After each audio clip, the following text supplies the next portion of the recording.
Hello guys, welcome to all in RK English classes. My dear students, today we shall study about tense.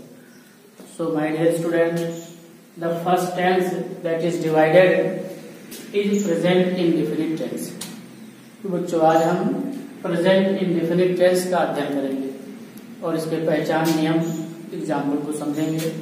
Let us start the topic.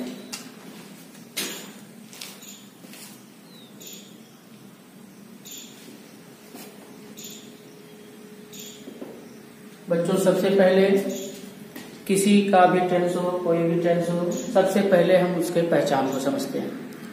तो बच्चों जो present indefinite tense का पहचान है,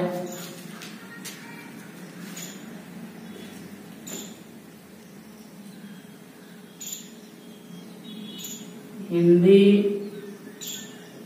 वाक्यों की मूल क्रिया के अंत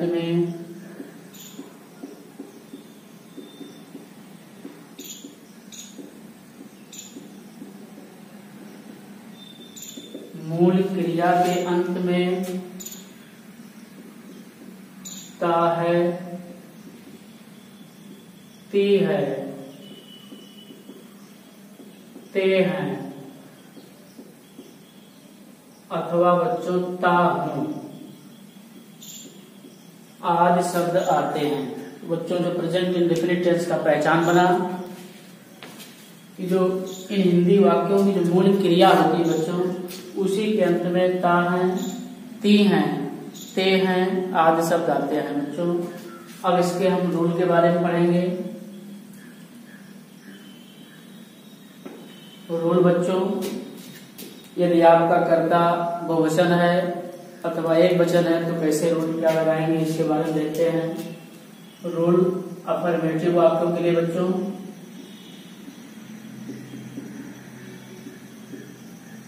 अफर्मेटिव सेंटेंसेस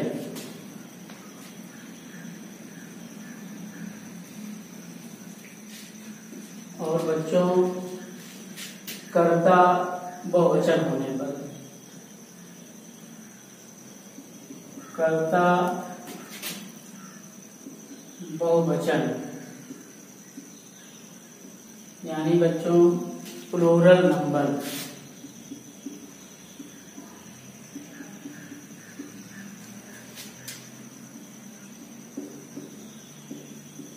होने पर बच्चों जो इसका रूल बनता है, सब्जेक्ट मेन वर्ब की फर्स्ट फॉर्म,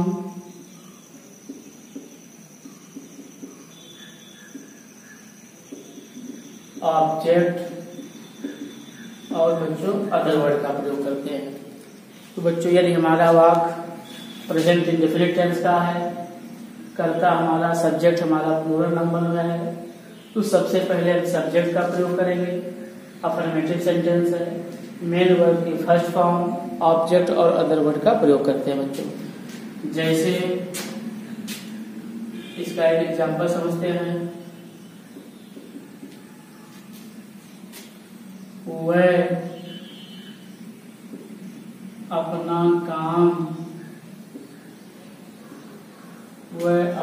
काम प्रतिदिन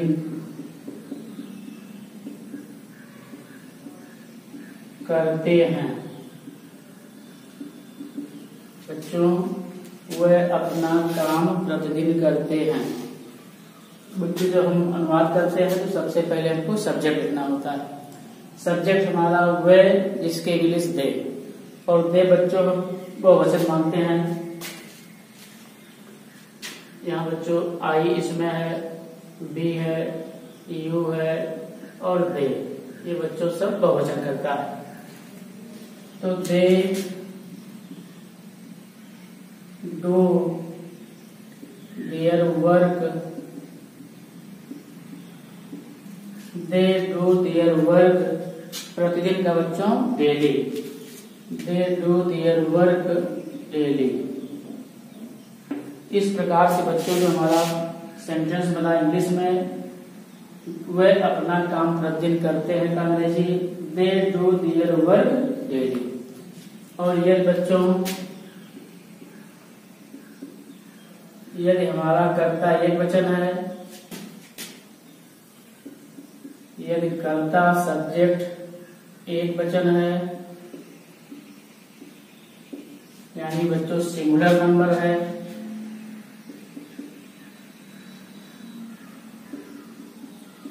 यानी बच्चों ही से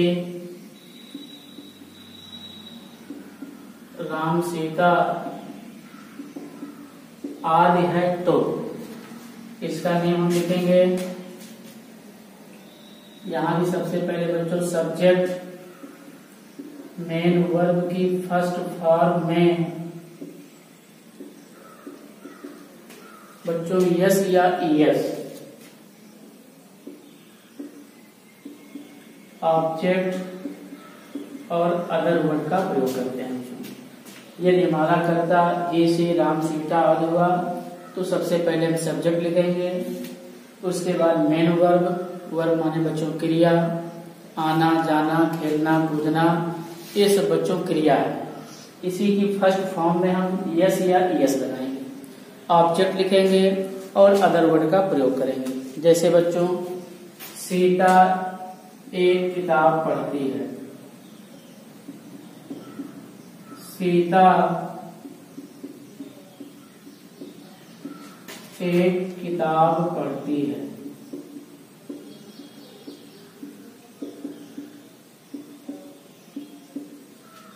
सीता एक किताब पढ़ती है बच्चों, सीता आपका सिंगल नंबर का कर्ता, पढ़ना आपका मुख्य क्रिया और एक वचन होने के नाते बच्चों हमको मुख्य क्रिया में यस या ईएस लगा देना है।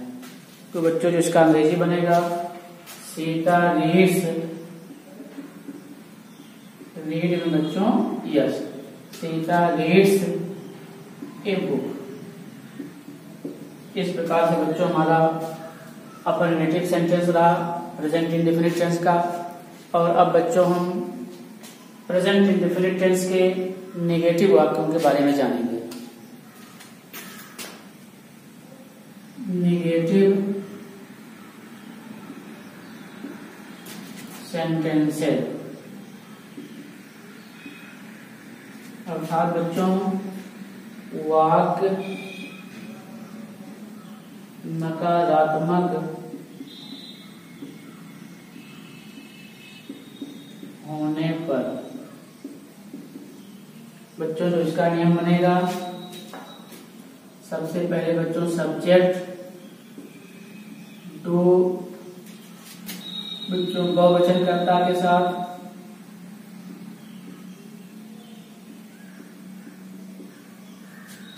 दो अथवा डज। बच्चों डज एक वचन कर्ता के साथ,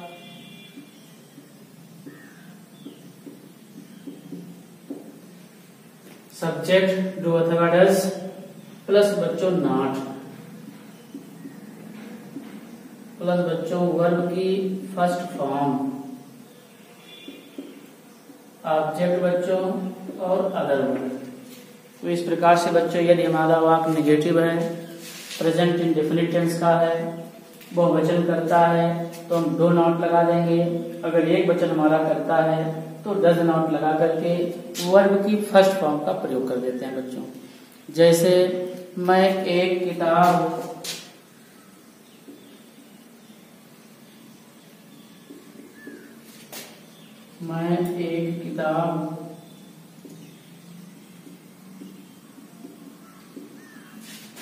नहीं खरीदता हूं। बच्चों उदाहरण है नेगेटिव का, मैं एक किताब नहीं खरीदता हूं। इसका बच्चों जो अंग्रेजी बनेगा आई डू नॉट, खरीदना का बच्चों by, I do not by a book. इस प्रकार से बच्चों बन गया I do not by a book. एक बच्चों हम सिंगुलर नंबर सब्जेक्ट का वाक्य लिखेंगे, वह स्कूल नहीं जाती है।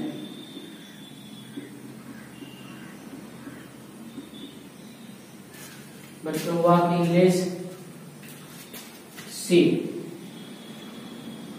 करता हमारा एक वचन हुआ तो डज लगाएंगे। She does not go to school. बच्चों she does not go to school.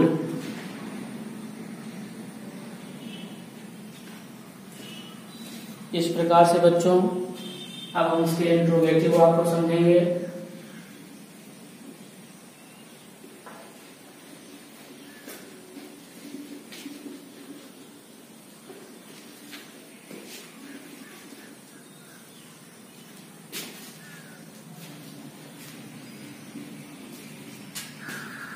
Interrogative sentences.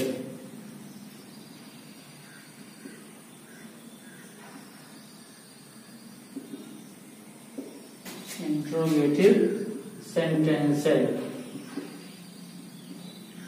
बच्चों जैसा कि आप जानते हैं इंट्रोगेटिव सेंटेंस दो प्रकार का होता है। तो हम पहले प्रकार के बारे में जानेंगे, जिसमें बच्चों क्या शब्द वाक्य में शुरू में आने पर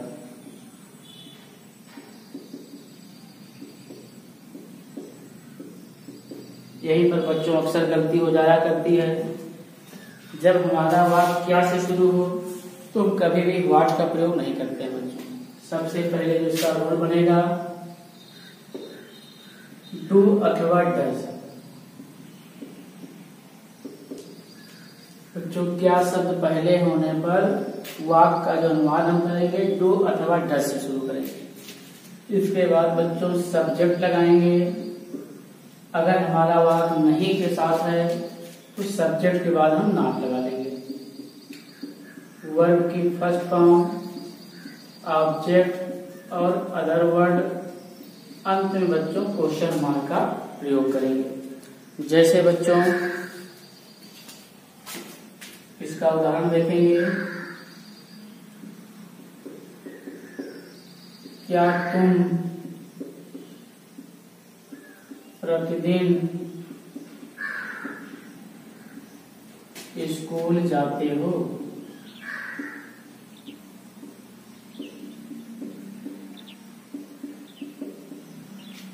तो जो अंग्रेजी बनेगा do you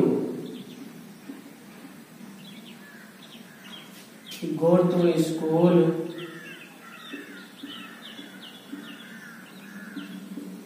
do you go to school प्रतिदिन का बच्चों डेली।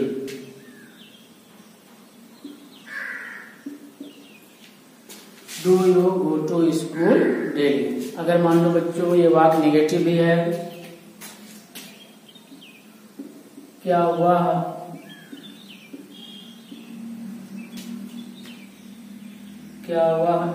अपना काम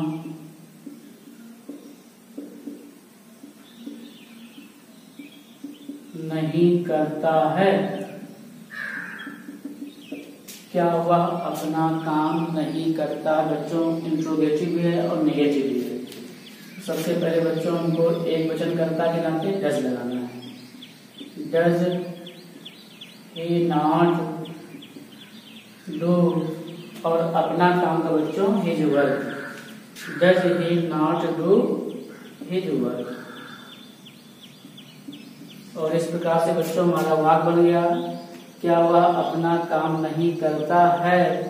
कि English does he not do his work. और इसी प्रकार से बच्चों प्रेजेंट इंडेफिनिट टेंस के हम अब अंतिम रूल को समझेंगे, फुल इंट्रोगेटिव।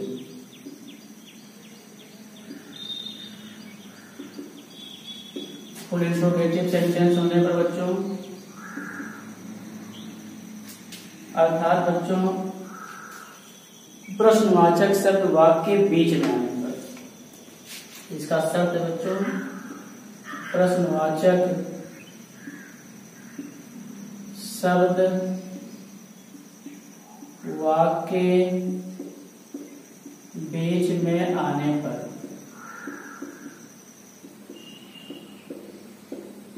बच्चों प्रश्नवाचक शब्द कहाँ, क्या, क्यों, कैसे, ये आदि सब प्रश्नवाचक शब्द है बच्चों। यदि ये वाक्य के बीच में रहेगा तो इसी के अंग्रेजी बच्चों हम शुरू में देते हैं। जैसे बच्चों इसका रूल बनेगा, सबसे पहले आपको QW लगाना बच्चों। QW का मतलब बच्चों क्वेश्चन वर्ड, अर्थात बच्चों यदि वाक्य के बीच में क्या शब्द है तो वाक्य का प्रारंभ व्हाट से करेंगे। वाक्य के बीच में कहाँ है तो हम वाक्य का प्रारंभ व्हाट से करेंगे। इसके तुरंत बाद बच्चों डू अथवा डज का प्रयोग होता है। फिर बच्चों सब्जेक्ट लगाते हैं। सब्जेक्ट के बाद यदि वाक्य में नहीं शब्द है तो नॉट लगा लेंगे और नहीं तो इसको छोड़ देंगे। मेन वर्ब की बच्चों फर्स्ट फॉर्म, ऑब्जेक्ट और अदर वर्ड का प्रयोग करते हैं बच्चों। अंत में क्वेश्चन मार्क लगाते हैं। तो बच्चों फुल इंट्रोगेटिव सेंटेंस का जो रूल बना, प्रश्नवाचक शब्द वाक्य के बीच में आए तो सबसे पहले QW, उसी प्रश्नवाचक शब्द को उठाकर हम आगे कर देते हैं। डू अथवा डज लगाते हैं हेल्पिंग वर्ब के रूप में। सब्जेक्ट लगाते हैं, नॉट वर्ब की first form, object other word. और बच्चों इसका एक वाक्य समझते हैं, वह कहाँ रहती है।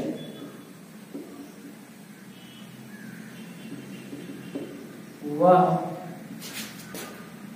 कहाँ रहती है। वह कहाँ रहती है।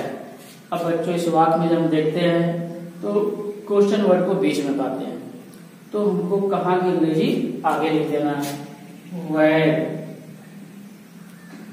वह बच्चों एक वचन है तो हम डज का प्रयोग करेंगे, वेयर डज सी लिव। और बच्चों इस प्रकार से जो वाक्य बना, वेयर डज सी लिव। एक वाक्य और बच्चों समझते हैं,